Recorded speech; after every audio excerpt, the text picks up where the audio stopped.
নমস্কার। নিউজ 7 ডেজে আপনাদেরকে স্বাগত। আজকের বিশেষ সংবাদ। রাজনীতি ও নির্বাচন, ভোটের প্রচারে লুডো।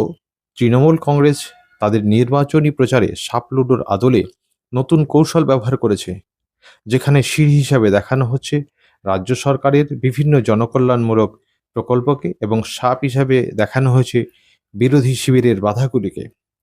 শুভেন্দু অধিকারীর মনোনয়নপত্র।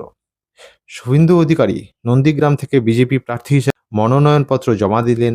তিনি দাবি করেছেন আসন্ন নির্বাচনে বিজেপি এক বড় জয় পেতে চলেছে। কংগ্রেস প্রার্থীর তালিকা। বিধানসভা নির্বাচনের জন্য 284 জন প্রার্থীর নাম ঘোষণা করেছেন কংগ্রেস। বেশ কিছু হেভিওয়েট নেতা এই তালিকায় স্থান পেয়েছে। নির্বাচন কমিশনের পদক্ষেপ। রাজ্যে বেশ কয়েকজন আইএএস ও আইপিএস আধিকারিককে তাদের পদ থেকে সরিয়ে দিয়েছে নির্বাচন কমিশন।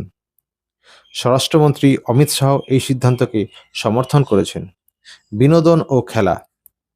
শোকের ছায়া। টলিউডের জনপ্রিয় অভিনেতা রাহুল অরুণোদয় বন্দ্যোপাধ্যায় জলে ডুবে মৃত্যু হয়েছে। এর জন্য বাংলা চলচ্চিত্র জগতে শোকের ছায়া নেমে এসেছে। আইপিএল 2026 আজকের ম্যাচে মুখোমুখি হচ্ছে কলকাতা নাইট রাইডার্স এবং গুজরাট টাইটান্স। দুই তরুণ অধিনায়কের লড়াই নিয়ে উত্তেজনা তুঙ্গে। আবহাওয়া ও অন্যান্য। আবহাওয়ার পূর্বাভাস। দক্ষিণবঙ্গে কিছু জেলায় যেমন পশ্চিম বর্ধমান আজ বজ্রবিদ্যুৎ সহ হালকা বৃষ্টির সম্ভাবনা রয়েছে। সেই সাথে ঝোড়ো হাওয়া 40 থেকে 50 কিলোমিটার প্রতি ঘন্টায় বইতে পারে। তবে উপকূলীয় অঞ্চলে মৎস্যজীবীদের জন্য কোনো সতর্কবার্তা নেই। কলকাতায় আজ আকাশ মেঘলা থাকবে এবং বিকেলের দিকে ঝোড়ো হাওয়ার বৃষ্টির সম্ভাবনা রয়েছে। সর্বোচ্চ তাপমাত্রা থাকতে পারে 32 ডিগ্রি সেন্টিগ্রেড এবং সর্বনিম্ন 26 ডিগ্রির আশেপাশে।